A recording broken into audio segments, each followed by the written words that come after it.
the guys talked about excited going to the Bahamas. It's a lot of their first time out of the country. Just what is that experience like that you get to take them there? Yeah, it's pretty neat. I mean, obviously we get to do stuff like this during our season. It's in football they do this kind of like it's like a bowl game for them at the end of the year. So for us, it's something we get to do every year, and we get to plan it. So for them, it's kind of a surprise at the end, depending on how they do. So for us, we're excited. Opportunity to play some, good games against quality opponents and see where we are. See if we can follow up the performance from Sunday and keep building off of that. You were on that staff that went to Maui a few years back. How do you balance the work and the pleasure of the trip? Yeah, this you keep the work at the forefront for sure. But if there's an opportunity to give the guys who may not ever have a chance to go back to a place like that, a couple hours on their own to just kind of explore and take in the sights and take some photos or whatever, we'll try to squeeze in a little bit of time. But certainly our main focus will be on getting ready for Central Florida on Friday. Are you a beach guy? No, definitely not. My wife would tell you you could name off a few more other things and the answer would still be no. I'm a mountain guy. I'm just kind of a homebody nerd who likes sports and books. So what are you gonna do then on this trip? Are you gonna just Watch film. Watch film? Yeah. No books on the beach or anything then? Nah, I don't read as much during the year.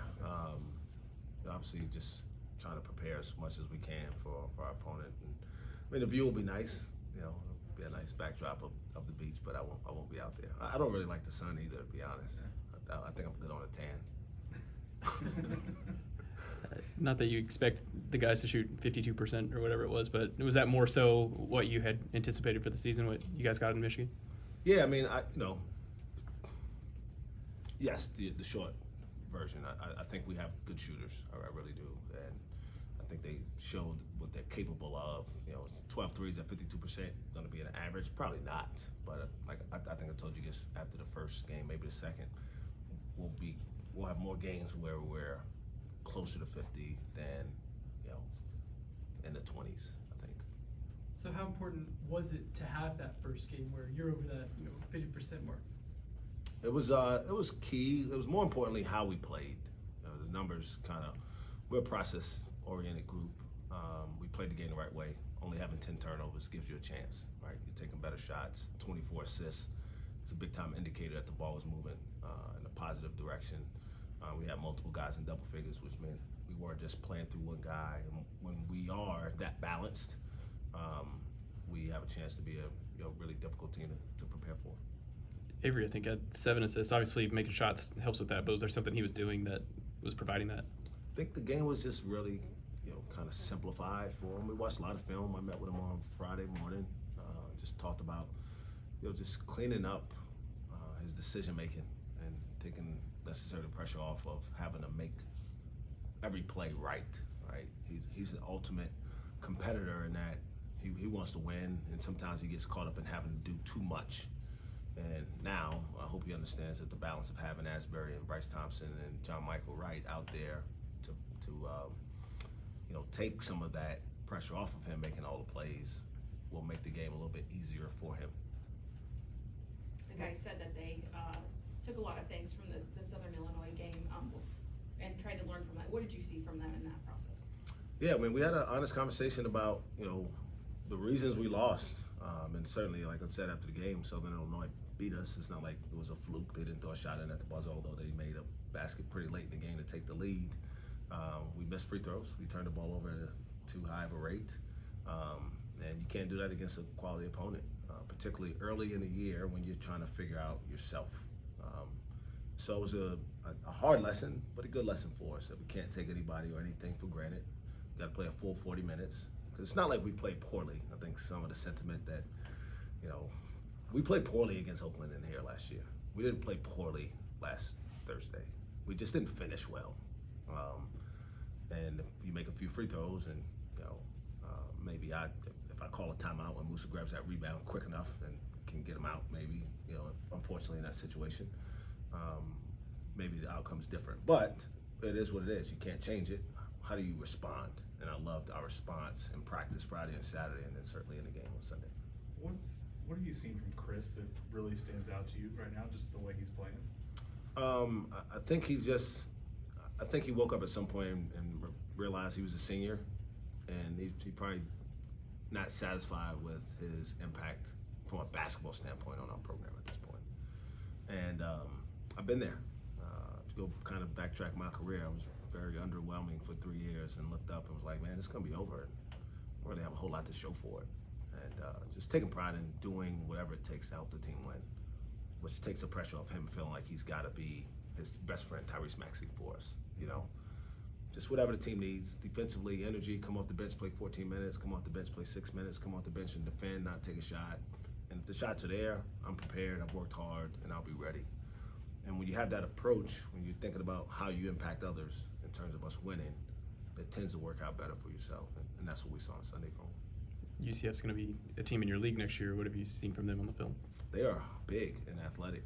I think they have one guy that's like 6'2", and then everybody else is 6'6" or bigger, which will be different than what we've seen so far, but more like what we'll see in our conference, which is obviously what they've been preparing for anyway. So it'll be a good test.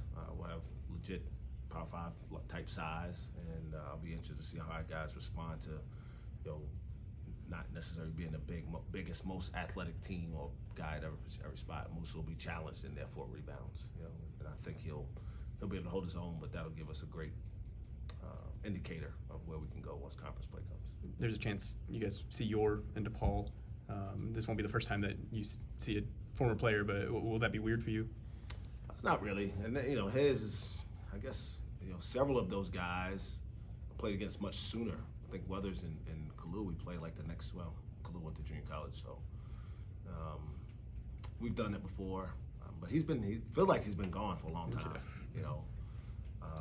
But all those guys, man, even the ones who are most recently out of the program, I want to see them do well. I don't want to see them do well on Sunday if we play them, certainly if it's for a championship. But I want to see the kid, successful, and just not that day. Go back. Go ahead, Ben. Whoa. Go back. I'm in the middle of something weird. Me too. Going back to Chris, can that be a scary thought to have to maybe wake up one day and have that realization? It was for me. Yeah. I don't want to speak for him, but it was for me because you go in with so much pride and excitement about, and you have these grand ideas of what you're going to do now. I mean, I'm going to go in and be a 4-year, role player. No one ever thinks that way, ever. For me, it was, I'm going to go to college and have a hell of a career. I'm going to be the best freshman in the SEC, and ultimately I'll be the player of the year in the SEC, and I'm going to play in the NBA for 15 years. And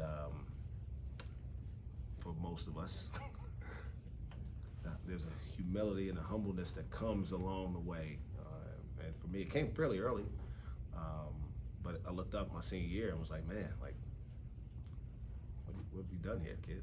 And have you really impacted the program in a way that people will remember you positively for? And I hadn't at that point. So fortunately, I was able to recover and finish fairly strong and have some level of respect in Columbia, South Carolina still. I think of just watching Chris out there, body up, down low, doing everything like you said, the defense, the hustle, the energy. Are those the things that you think will satisfy kind of what he's trying to leave in this program? Again, I can't speak for him and that being as myself. I'm just speaking from my experience and kind of what I see as it relates to being similar. I didn't deal with injuries the way he has, right? And so I do think that he cares deeply about our team winning, which is a great place to start. And Ben, possibly his last year, who knows? Wanting to make sure that whenever he leaves it, he feels like he's done something pretty positive. And so if that's a couple weeks, he may start. I don't know. I don't try to predict any of that stuff. I just know that he needs to be ready to deliver the right messages when the time is right. He's been through a lot here as a player. He's played with some really successful teams. He's gone through some tough slumps. I think their freshman year they started 0-8 in the league, right? They've done a little bit of everything. And so he wants to be a positive leader in regards of vocal, but also by example. Now that you're a few games in, is there any player that's especially surprised you with how they played? Not necessarily. I mean, you know, Musa's defensive presence maybe going underappreciated a little bit right now. I mean, and part of it is he's not a big offensive numbers guy in terms of scoring. So if he was having 28 with those 15 rebounds and 4 blocks, people would be like, whoa. But what we need from him is to make sure he's got the 10, 12 rebounds and 4 blocks, and let, you know, his screening and lob threat, you know, help those other guys on the offensive end. So in terms of just consistent performance, he's been the most steady guy from my standpoint. The other guys, I think it's with 3 games in, so we're not talking about it's a large sample size. But John Mike struggled game 2, right? BT struggled there, game 2. Caleb Asbury struggled game 1. Like, so we're kind of still figuring it out as a group. But if you would ask me in terms of who I've been most pleased with from a consistency standpoint, it'd be Musa.